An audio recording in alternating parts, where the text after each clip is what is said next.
창세기 4장 15절 주석 강론입니다. 여호와께서 그에게 이르시되 그렇지 아니하다. 가인을 죽이는 자는 벌을 7배나 받으리라 하시고 가인에게 표를 주사 그를 만나는 모든 사람에게서 죽임을 면하게 하시니라. 가장 중요한 부분은 4장 15절에서는 바로 이 표 부분이죠. 도대체 이 표가 뭘까? 자, 우선 표가 나오기 전에 창세기 4장은 가인과 아벨 및 인간 문명의 시작 부분입니다. 그리고 이 내용은 현재 가인에 대한 저주 내용이고요. 자, 여기서 가인을 죽이는 자는 벌을 7배나 받으라 했습니다. 자, 여기서 이 벌은 단순한 형벌이 아닌 복수를 의미합니다. vengeance. 그리고 7배, 7배는 시브아 타임, 시브아의 쌍수로 바로 7번 또는 7배란 뜻입니다. 히브리인들에게 있어서 7은 완전수이다. 이 말은 많이 들어봤죠.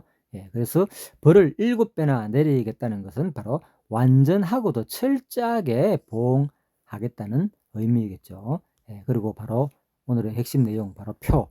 도대체 이 표는 뭐라? 자, 하나님께서는 가인에게 표를 줘가지고 그를 만나는 모든 사람에게서 죽임을 면하게 하신다고 했습니다. 지난 시간에도 가인을 만나는 자가 자기가 죽일 꿈을 두려워했죠. 그래서 그 부분도 분명히 다뤘죠. 도대체 가인을 죽일 사람이 어디 있었느냐. 그래서 그것은 바로 성경은 바로 구속사적 특정 구속사적 사건에 관계된 사람만 기록하였지 모든 사람을 다 기록한 것이 아니다. 그것이 가장 이제 일반적인 견해라고 말씀드렸습니다. 여기도 나오죠. 그를 만나는 모든 사람에게서 죽임을 면하게 하시니라. 뒷부분의 4장 17절에서 가인이 결국은 아내를 얻었다는 내용에서도 우리가 유추해 볼 수 있고요. 그죠? 이미 가인뿐만 아니라 이미 아담의 후손들이 이미 퍼져가지고 살고 있었다는 것. 여기서도 바로 가인에게 표를 주사 그를 만나는 모든 사람에게서 여기도 이미 많은 사람이 살고 있었다. 이렇게 분명히 성경은 이미 말하고 있다는 겁니다. 자, 그래서 일단 이 표에 대한 내용, 오늘 핵심 내용 한번 살펴보도록 하겠습니다. 이 표는 바로 이 오트인데, 이 오트는 기념비, 그리고 증거물, 깃발, 표시 등을 의미합니다. 그런데 이것이 문자 그대로 어떤 외형적인 표식인지요, 아니면 가인에게 주신 하나님의 내적 확신인지는 분명치 않습니다.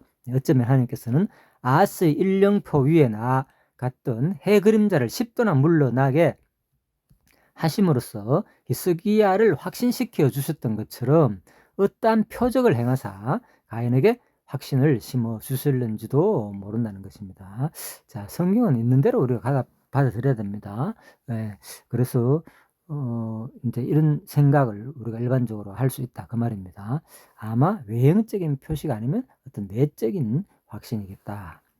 자, 그리고 마지막에 죽음을 명쾌하시니라. 그래서 하나님께서는 인간에게 주신 계명에 의하면 이것도 지난 시간 다뤘죠. 살인자는 반드시 죽여야 된다. 자, 그런데 그 근거는 분명히 뭐 출애굽기나 레위기, 민수기 많이 나오죠. 자, 그렇지만은 정작 하나님께서는, 자, 이 부분이 중요합니다. 정작 하나님께서는 인류 최초의 살인자인 가인을 살려주셨습니다. 자, 제가 이 부분에 대해서 설명드렸죠. 도대체 이게 무슨 내용이냐? 하나님 스스로 모순되는 행동을 하는 것이 아니냐? 그렇지 않습니다. 하나님의 특별한 주권적인 어떤 은혜를 우리한테 보여주고자 하는 것입니다. 세상법은 반드시 모든 사람한테 적용돼가지고 일률적으로 그렇게 적용해야 되지만은 하나님은 그죠? 이 법의 창시자이고요. 하나님께서는 절대 주권자입니다. 인간과는 다른 차원이기 때문에 비록 그렇게 했지만은 하나님께서는 또 특별하게 그죠? 또 용서해 줄 자를 용서해 준다는 거죠. 자, 그래서 뭐 우편 강도도 마찬가지고 지난 시간에 말했지만 다윗 같은 경우도 마찬가지죠. 다 살인이나 마찬가지죠. 그렇지만 우편 강도도 마찬가지고 하나님께서는 이제 분명히 구원시켜 주는 것을 볼 때 하나님은 이것이 장차 아마 그리스도가 오셔가지고 그러니까 성경을 모형론으로 보지 않으면 이해 참 어렵습니다.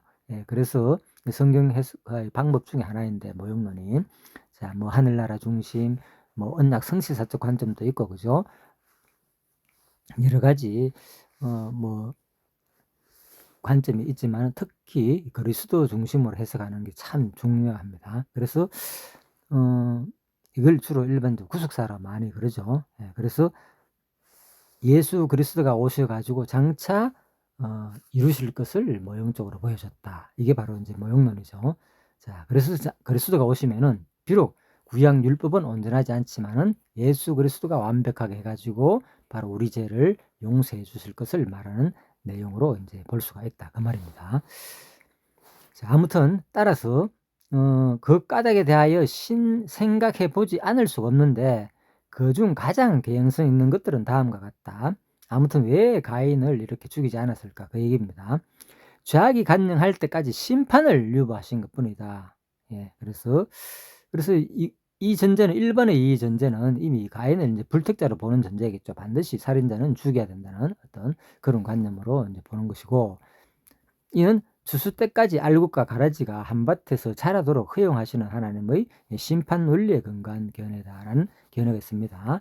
예, 가장 개연성 있는 것들입니다. 그 중에 수많은 견해가 있지만 이것도 이제 약간의 개연성이 있다고 보고, 두 번째, 자, 사람들에게 교훈을 주기 위함이다. 즉 사람들은 가인이 당하는 저주와 고통을 통해 가지고 그죠? 예, 그래서 살인의 결과가 얼마나 처참한 것인지를 교훈 받을 수 있을 것입니다. 예, 그래서 가인을 이제 살려두었다는 견해가 있고요. 세 번째, 계명을 세우사 인간에게 생명을 주관할 수 있는 절대자이심을 바로 인지시키기 위함이다. 이게 금방 제가 조금 전에 설명드린 내용이죠. 예, 그래서 하나님은 계명을 세우신 분이고 그죠? 생명을 주관하시는 인간과 차원이 다른 절대자이십니다. 그렇기 때문에 바로 이러한 자기의 절대적인 속성을 우리한테 계시하기 위해서 바로 보여주기 위함이라고 우리가 이제 볼 수 있다는 것입니다. 자, 아무튼 본절은 죄인에게까지도 미치는 하나님의 크신 사랑과 자비를 보여주는 내용이다. 자, 이렇게 보시면 되겠습니다. 그래서 참, 이 내용이 결국은 이제 특히 이제 누굽니까? 다윗이나 솔로몬한테 그대로 적용되죠. 예, 하나님의 말씀을 어겼지만은, 살인, 뭐, 간은 마찬가지잖아요. 그러한 다윗인데 불구하고 하나님의 절대적인 사랑과 자비에 의해서 살려주는 것을 볼 때에 구약의 내용들이 장차 그리스도가 이 땅에 오셔서 진짜 하나님의 절대 주권적인 사랑을 우리에게 베푸실 것을 이미 구약에서 모형적으로 보여준 사건이다. 이렇게 보시면 되겠습니다. 그래서 뭐 가인에 대해서 뭐 이거를 긍정적으로 가인도 결국은 이제 구원받았다 이렇게 보는 사람도 있고요. 또 그렇지 않고 하나님께서 마지막 심판날에 심판하기 위해서 알곡과 가라지를 남겨두는 것처럼 뭐 그렇게 아까 1번 같은 견해 보는 사람도 있다는 거 참고하시고요. 그렇지만 핵심은 우리 성경에서 말하지 않기 때문에 중요한 것은 바로 세 번째, 계명을 세워서 인간에게 생명을 바로 주관할 수 있는 절대자이심을 바로 인지시키기 위함이다. 하나님께서 죽이고 살리는 것은 하나님의 절대 주권에 달렸다는 거. 자, 그래서 이제 오늘의 바로 표에 대한 내용입니다. 그래서 뭔가 아무튼 표를 줘가 살려주었잖아요. 가인을. 자, 이것은 무슨 의미가 있느냐? 바로 에베소 4장에 의하면요. 4장 30절. 하나님의 성령을 근심하게 하지 말라. 왜 하나님을 성령을 근심하게 하느냐? 그 안에서 너희가 구원의 날까지 인치심을 받았느니라. 예, 그래서 바로 우리가 믿음의 확신을 강조하는 부분이죠. 예, 하나님께서는 창세 전부터 에베소 내용이 그렇잖아요. 우리를 뭡니까? 택해가지고 바로 그의 은혜의 영광을 찬송하기 위해서 이미 우리에게 뭐 했다고요? 바로 구원의 날까지, 마지막 심판 날까지 뭡니까? 이미 우리 인치심을 받았다. 그죠? 그래서 요한계시록에서 이마에 뭐 표 이런 내용도 나오잖아요. 그 인치는 거죠, 결국은. 그죠? 하나님께서 자기 백성에게는 그죠? 다 택한 백성의 이마에 다 기록되는 것처럼 구약에서도 보면 견대, 그죠? 뭐 견대 보면 이스라엘 12지파가 양쪽 그죠? 대제사장의 복장 가운데서 어깨에 그 견대에다가 양쪽 6 이름씩 지파씩 기록되어 있잖아요. 그죠? 이런 것들이 하나의 표식이다. 인침이다. 이렇게 또 볼 수가 있겠습니다. 그래서 결국은 이런 하나님께서 가인에게 표를 주는 것은 바로 장차 그리스도가 오셔가지고 우리에게 바로 인치실 것을 성령이 우리에게 그죠?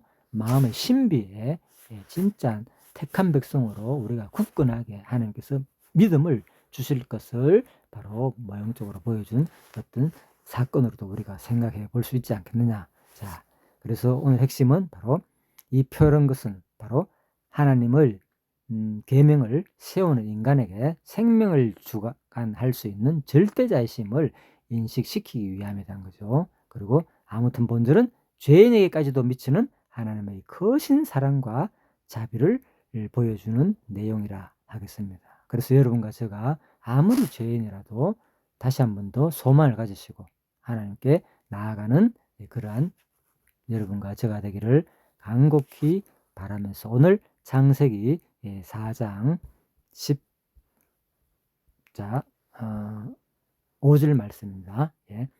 바로 가인을 죽이는 자는 벌을 7배나 받으라 하시고 가인에게 표를 주사 그를 만나는 모든 사람에게 죽임을 면하게 하였다는 거 다시 한 번 더 기억하는 여러분과 제가 되기를 바라면서 오늘 주석 강론 마치도록 하겠습니다. 수고하셨습니다.